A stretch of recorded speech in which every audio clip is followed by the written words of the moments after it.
Assalamualaikum warahmatullahi wabarakatuh.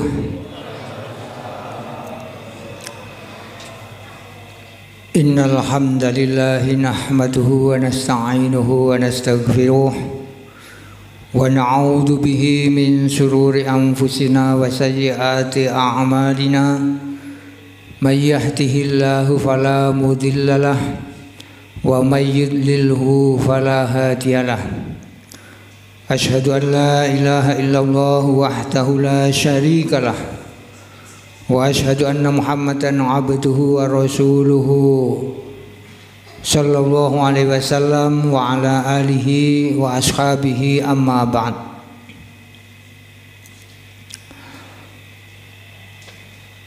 Bapak Ibu, saudara-saudara jamaah Masjid Nurul Iman, jamaah sholat Isya rahimakumullah.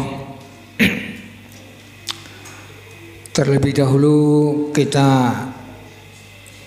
marilah senantiasa menyampaikan rasa syukur kita kehadirat Allah Subhanahu wa taala yang selalu melimpahkan nikmat kepada kita semuanya, sehingga pada malam hari ini kita masih diberikan kemudahan, diberi kesempatan, diberi umur yang panjang, sehingga kita bisa menetapi kewajiban ibadah kepada Allah Subhanahu wa taala.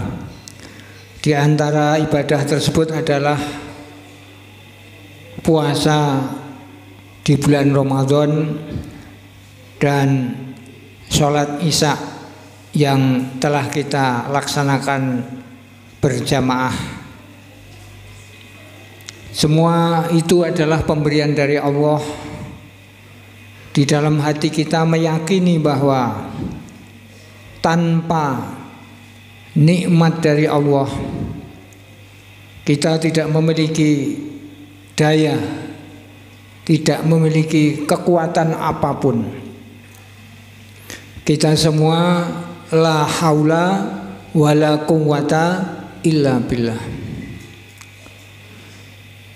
Jadi kenikmatan sekecil apapun, apalagi nikmat beribadah ini bukan nikmat yang kecil, tapi nikmat yang terbesar setelah nikmat kita diciptakan sebagai manusia.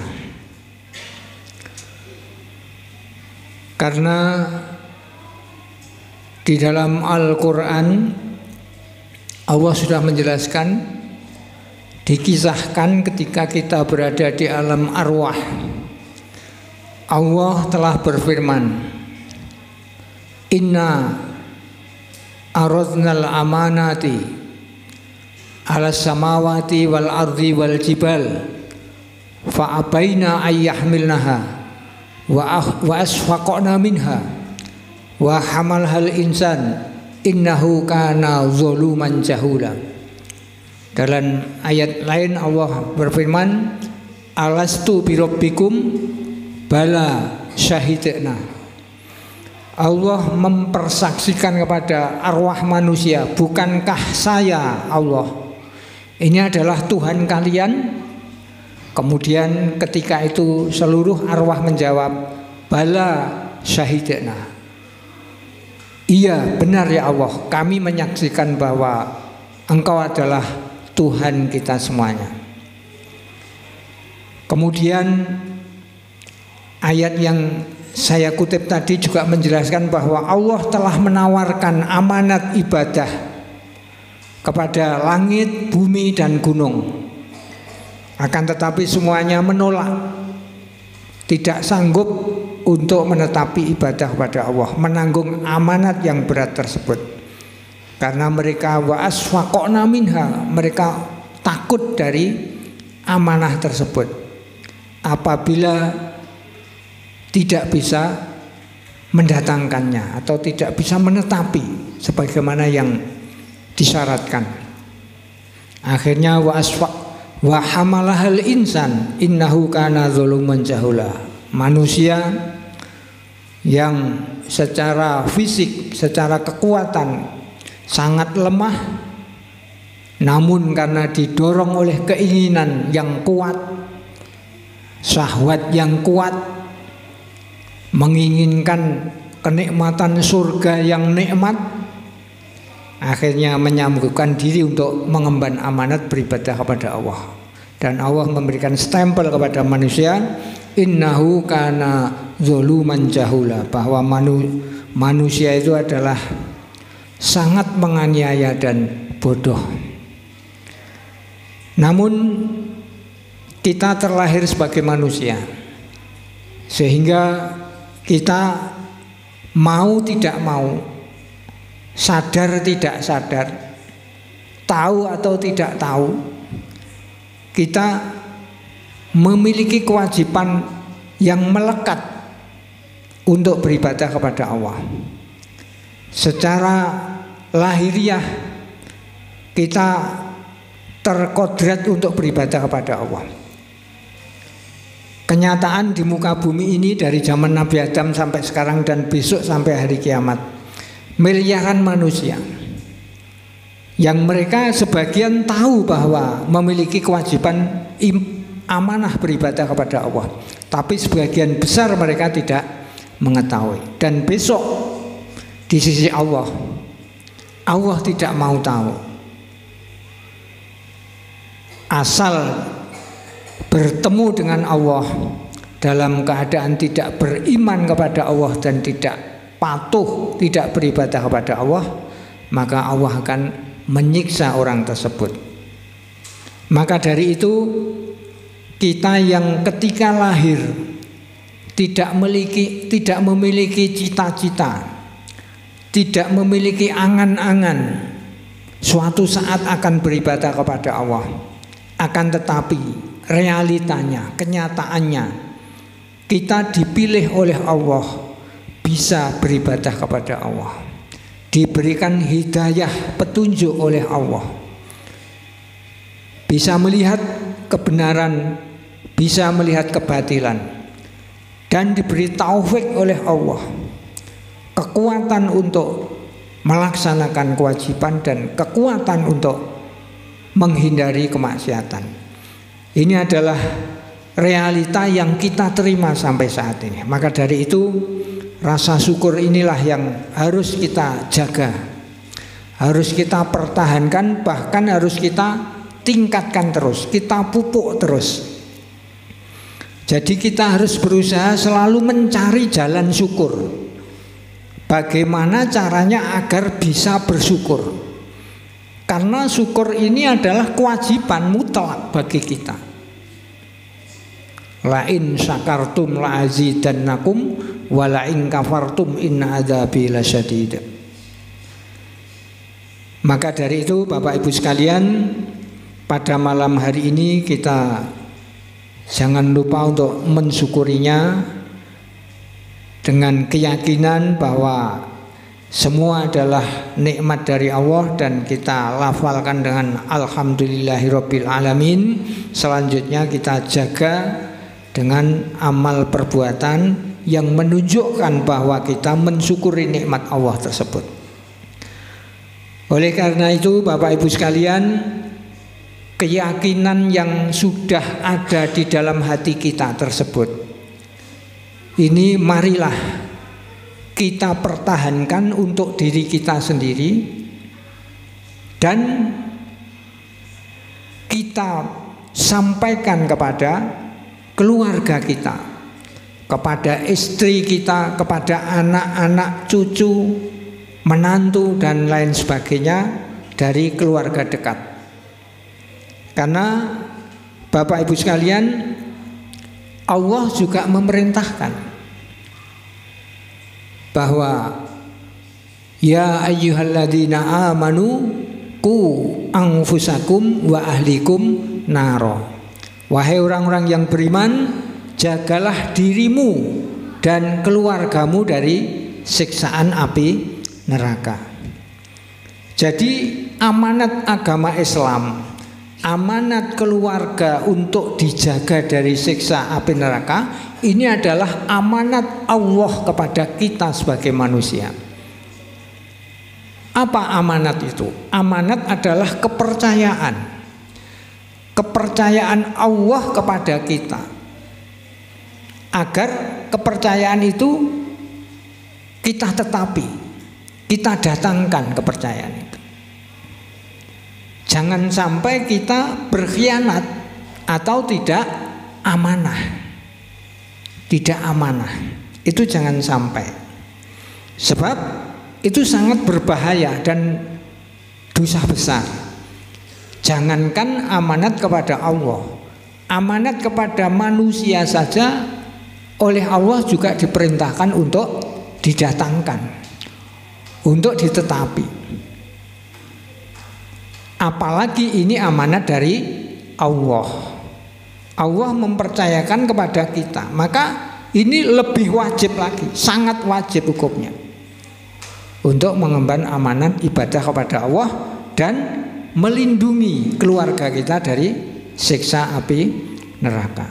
Karena Bapak Ibu sekalian, bahwa sebetulnya keluarga, anak-anak kita, sebagaimana yang dijelaskan oleh Rasulullah Shallallahu Alaihi Wasallam dalam hadis riwayat Bukhari, an Abi Hurairah radhiyallahu anhu qala Nabi Shallallahu Alaihi Wasallam kullu mauludin yuladu alal fitrah fa abawahu yuhawidanihi au yunassiranihi au yumajjisanihi kamasalil bahimati tuntajul bahimata hal taro fiha jad'a.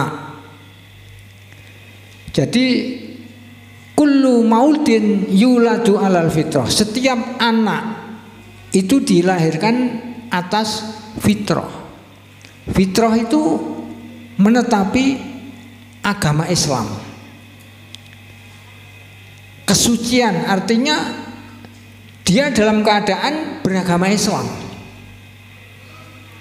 Kemudian fa'abawahu yuhawidanihi, maka kedua orang tuanya lah yang menjadikan Yahudi pada anak itu. Au yunasironihi, atau kedua orang tuanya lah yang menjadikan Nasrani pada anak itu.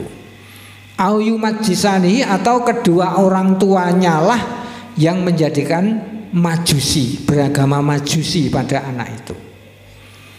Jadi seseorang yang hidup di dunia, seorang anak menjadi Nasrani, menjadi Yahudi, menjadi Majusi, menjadi musyrik, itu disebabkan karena orang tuanya yang menjadikan. Sebetulnya sejak dia lahir itu beragama Islam. Nah, maka dari itu orang tua, ya terutama ini yang punya anak, punya cucu, nah ini bertanggung jawab ini besok di sisi Allah, ya akan ditanya kullukum ra'in wa kullukum mas'ulun an ra'yatih. Setiap kalian, semua kalian itu adalah penggembala, dan setiap penggembala akan ditanya dari gembalaannya, dari yang digembalakan. Nah, kita menjadi penggembala bagi istri dan anak-anak kita. Nah, besok di sisi Allah akan ditanyai, akan dimintai pertanggungjawaban. Bagaimana di dalam kita menjaga anak istri kita, di dalam mendidik anak istri kita, di dalam mengarahkan anak istri kita, terutama pendidikan tentang agama, pendidikan tentang kewajiban hidup di dunia, pendidikan tentang mentauhidkan Allah, pendidikan tentang sholat menyembah kepada Allah, as-sholawatul khamsu, sholat yang 5 waktu, pendidikan tentang kecintaan terhadap Rasulullah Shallallahu Alaihi Wasallam, pendidikan tentang akan adanya hari akhir, akan datangnya hari kiamat, akan datangnya kebangkitan, pendidikan tentang adanya surga, adanya neraka, adanya dosa, adanya pahala, dan lain sebagainya tentang seluk-beluk agama Islam ini. Besok akan ditanya oleh Allah. Maka dari itu, ilmu yang harus kita sampaikan kepada anak kita itu yang besok akan ditanyakan adalah ilmu tentang agama. Al ilmu salasatun wa ma siwa dzalika fahuwa fadlun. Bahwa ilmu itu ada 3. Selain 3 itu lebihan saja, fadlun. Lebihan. Artinya tidak akan dipertanyakan oleh Allah. Yaitu ayatun muhkamatun, ayat Al-Quran yang menghukumi, au sunnatun qaimatun, dan ilmu sunnah yang tegak, ilmu hadis, au faridhatun adilatun, dan ilmu pembagian waris yang adil. Ketiga ilmu ini, Quran, sunnah, dan faraid ini yang akan ditanyakan di sisi Allah nanti. Oleh sebab itu Bapak Ibu sekalian, di dalam kita mendidik keluarga, mendidik anak-anak kita, maka yang kita utamakan adalah pendidikan agama mereka, Quran, hadis, dan faraid. Itu yang nanti akan ditanya oleh Allah. Di dalam Al-Quran maupun Al-Hadis dan juga kitab-kitab para ulama dijelaskan beberapa hal yang menjadi tahapan atau bagian-bagian yang perlu disampaikan, diberikan di dalam mendidik anak-anak kita. Yang pertama kita bisa urutkan di sini, yaitu memberikan kasih sayang dan perhatian. Ya, jadi orang tua memberikan kasih sayang kepada anak-anaknya, perhatian kepada anak-anaknya. Karena kasih sayang dan perhatian itu kebutuhan rohani anak kita. Anak itu secara kejiwaan dia butuh kasih sayang dan perhatian. Seorang anak yang tidak mendapatkan kasih sayang dari orang tua, apalagi tidak mendapat perhatian dari orang tua, maka dia akan kurang kasih sayang dan kurang perhatian, dan ini mempengaruhi psikis anak tersebut. Kita bisa melihat ya, anak-anak yang dibesarkan dengan kasih sayang yang kurang mencukupi, ya, atau tidak seimbang. Katakanlah ada sebuah keluarga, kebetulan dalam perjalanan kekeluargaan itu terjadi talak, perceraian. Ini anaklah yang menjadi korban. Karena apa? Si anak akan bingung. Saya itu punya teman dulu, ya, teman pengajian, yang dia mengatakan bahwa seorang anak yang orang tuanya cerai itu sepanjang hidupnya dia menderita. Mulai kecil karena ayahnya menikah lagi dan ibunya juga menikah lagi. Kalau ingin hidup bersama ibunya, itu ada bapak tiri yang menjadikan tidak nyaman. Kalau ingin hidup bersama bapaknya, dia bersama ibu tiri yang juga tidak nyaman. Nah, mesake nek melu ibuke dudu bapake, nek melu bapake engko ana dudu ibuke. Akhirnya ikut kakek neneknya. Nah, namanya kakek nenek, mbah kakung, mbah putih, ya sudah sepuh, ya tidak seperti orang tuanya sendiri di dalam mencukupi atau melayani si anak kecil tersebut. Nah, akhirnya dia bingung, ikut kakek neneknya, nggak bersama ibunya, nggak bersama bapaknya, dan setiap hari seperti itu. Akhirnya ikut sana, pindah sana, nggak betah, pindah sana, nggak betah. Itu yang dialami oleh anak yang tidak bersama dengan kedua orang tuanya. Artinya kasih sayang dan perhatian itu kebutuhan. Seseorang yang kurang kasih sayang dan kurang perhatian, maka dia akan terlantar. Itu yang pertama. Yang kedua, mengajarkan nilai-nilai Islam sejak dini. Ya, setelah kasih sayang, perhatian diperhatikan, kemudian nilai-nilai agama Islam itu diberikan sejak kecil. Meskipun dia belum bisa berbicara, sudah diberitahu akan adanya Allah, Tuhan yang Maha Esa. Kita yang menciptakan ini Allah. Allah itu maha besar. Allah itu ada di atas, di arsy, sesuai dengan ayatnya itu. Setelah Allah menciptakan langit, bumi dan isinya dalam 6 hari, langit 2 hari, bumi 2 hari, isinya 2 hari. Setelah selesai Allah istawa, menetap di arsy sana. Itu harus disampaikan sejak kecil. Jadi sejak kecil itu sudah punya keyakinan dan punya bayangan bahwa Allah itu ada. Nah itu, jangan sampai tidak diberitahu. Kalau tidak diberitahu, anak menjadi tidak tahu. Nah, karena tidak tahu nanti juga tauhidnya lemah. Ya, keyakinan, keimanan terhadap Allah tidak kokoh. Karena tidak ditanamkan sejak kecil.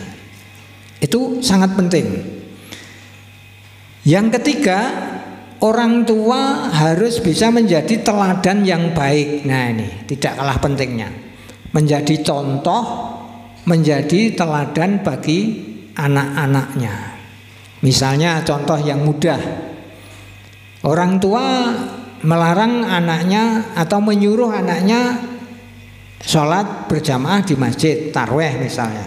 Tapi orang tuanya di rumah nonton TV misalnya. Lah ini upaya seperti itu tidak bisa berhasil karena orang tua tidak memberikan contoh yang baik. Jadi dia tidak hanya memerintah tetapi harus mengajak. Ya, dakwah mengajak. Bukan hanya amar ma'ruf nahi mungkar, memerintah kebaikan mencegah kemungkaran, tetapi dakwah mengajak. Seseorang kalau memerintah dia belum tentu mengerjakan.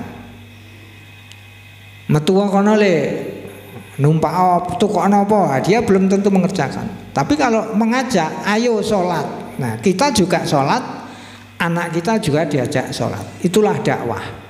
Kita sendiri sudah melakukan, kemudian mengajak keluarga kita. Itu menjadi contoh teladan yang baik. Kemudian yang keempat, bersikap adil dan tidak membeda-bedakan. Ya, ini jadi kita harus adil meskipun terhadap diri kita. Misalnya kita mengajari adab anak ketika minum untuk duduk misalnya. Nah, ketika kita terciduk apa? Konangan anaknya minum tidak duduk, kemudian anaknya mengingatkan kita, lah kita harus konsekuen ini, konsisten, istiqomah dan iltizam. Nah, konsisten, iltizam. Oh iya, aku keliru. Syukron, matur nuwun ya dielekke. Nah, jangan sampai ngeyel.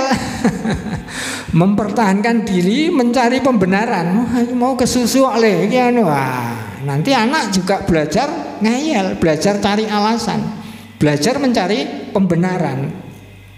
Bukan mencari kebenaran, tapi mencari pembenaran. Nah, itu contoh kecil tapi penting itu. Tentang kejujuran misalnya, itu harus sejak kecil. Jadi saya itu ingat waktu anak-anak kecil itu. Jadi misalnya anak kita sekolah ya, baru di TK 0 kecil 0 besar. Kemudian ternyata anak kita itu misalnya kita membelikan alat tulis. Nah, penghapus misalnya kita belikan 2. Satu yang dipakai, satunya untuk cadangan. Kemudian kita misalnya menjumpai bahwa anak kita itu memiliki penghapus lebih dari 2, anak telu utawa papat utawa 5, pirang-pirang penghapusnya. Lah ini orang tua harus jeli ini, harus teliti Sangka ngendi entuke penghapus iki? Wong aku nukoke gur loro kok setipe anakku 5. Nah, ini harus kita urus. Kok setipmu akeh meneh. Nah, nanti dia jujur biasanya. Nggih, Pak. Anu nemu teng sekolahan. Nah, nemu teng kelas. Milik siapa itu? Milik kawannya sendiri. Kawannya yang kehilangan bingung napa mboten? Bingung gitu. Kelangan. Dan dia berharap ketemu. Berharap kembali setip itu. Dia tidak ingin hilang setipnya, penghapusnya. Lah ini. Jadi diberitahu bahwa kamu tidak berhak mengambil sesuatu sekecil apapun yang bukan milikmu, yang bukan hakmu. Itu tidak halal bagimu. Besok dikembalikan. Nggih, Pak. Jadi tahu anak TK 0 kecil tadi. Dados ngertos. Ya itu pendidikan kejujuran itu sangat penting ini. Besok kalau tua punya jabatan insya Allah nggak akan korupsi itu. Masa ada liga korupsi. Ya sudah 200-300 T dianggap besar masih dikalahkan lagi. 1000 T. Mungkin apa ada ya kira-kira yang lebih besar lagi dari 1000 T. Nah, ini semua berawal dari ketidakjujuran, berawal dari kelemahan tauhid mereka. Seandainya memiliki tauhid yang kuat tidak akan terjadi. Seandainya dia jujur tidak akan pernah terjadi, tidak akan mau melakukan korupsi. Karena itu tidak punya maka ya dia lakukan. Nah, jadi itu hasil dari pendidikan orang tuanya dia, para koruptor itu. Bagaimana ya dulu orang tuanya mendidik anak-anaknya kok jadi koruptor seperti itu. Caranya bagaimana ya? malah penasaran, kepo gitu. Nah, ini satu kegagalan. Makanya di sini kita harus bersikap adil. Kemudian yang kelima mengajarkan akhlak mulia, ya akhlakul karimah. Karena Rasulullah SAW bersabda, innama bu'istu liutammima makarimal akhlak. Sesungguhnya aku diutus oleh Allah untuk menyempurnakan kemuliaan akhlak. Jadi Rasulullah dalam perjuangannya direwangi, bersimbah air mata, bercucuran keringat, bahkan meneteskan darah dalam perjuangannya. Itu tujuannya tidak lain adalah untuk kesempurnaan akhlak manusia. Coba bayangkan betapa akhlak ini sesuatu nilai yang sangat tinggi yang diperjuangkan mati-matian oleh Rasulullah dan para sahabatnya. Maka dari itu setelah agama ini sempurna, nah, kita hendaknya mengambil nilai-nilai akhlak itu. Akhlak budi pekerti itu kita tanamkan, kita sendiri kita belajar, kemudian kita amalkan dan kita sampaikan semampu kita. Namanya dakwah semampu kita. Nah, itulah beberapa tahapan, beberapa materi yang perlu kita sampaikan di dalam mendidik anak-anak kita. Dan yang paling utama Bapak Ibu sekalian adalah mendidik mereka untuk sholat, menyembah kepada Allah. Rasulullah telah memberikan contoh. Anak umur 7 tahun sudah mulai diperintahkan untuk sholat. Kemudian kalau 10 tahun dia juga belum tertib sholatnya, maka diberikan pengajaran yang lebih tegas lagi, dipukul. Dengan catatan pemukulannya itu tidak membuat kerusakan, tidak boleh kena wajah, tidak boleh menyakiti, ya, tidak boleh lebih dari 3 kali. Ya, beberapa hal syaratnya. Maka dari itu peringatan-peringatan itu tujuannya untuk mendidik dan mendisiplinkan anak agar betul-betul mau mengerjakan sholat sebagai kewajiban. Karena sholat ini ketika Rasulullah ditanya oleh sahabat, ayul a'mali afdol, manakah amal yang paling utama? Rasulullah mengatakan as-sholatu ala waqtiha, summa ayun, summa birrul walidaini, summa ayun, summa al jihadu fi sabilillah. Amalan yang paling utama itu yang bagaimana? Amalan apa Rasulullah? Rasulullah menyatakan yaitu sholat tepat pada waktunya. Nomor 1 itu.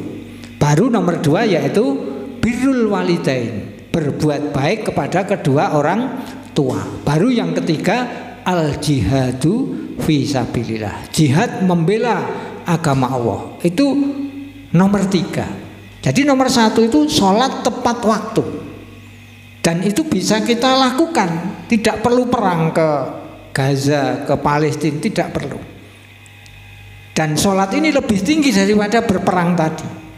Makanya sangat sayang sekali kalau kita yang hidup di negara yang aman, masjidnya dekat, badannya sehat, kendaraan yang ada, ya semuanya serba mendukung, masjidnya juga nyaman.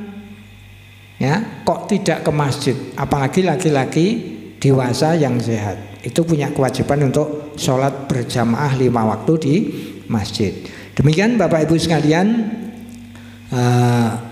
kajian kultum pada malam hari ini. Mudah-mudahan Allah memberikan manfaat dan kepahaman kepada kita semuanya, dan Allah memberikan taufik kepada kita untuk bisa melaksanakan, serta Allah berkenan menerima semua amal kita. Apabila ada kesalahan, saya mohon maaf yang sebesar-besarnya.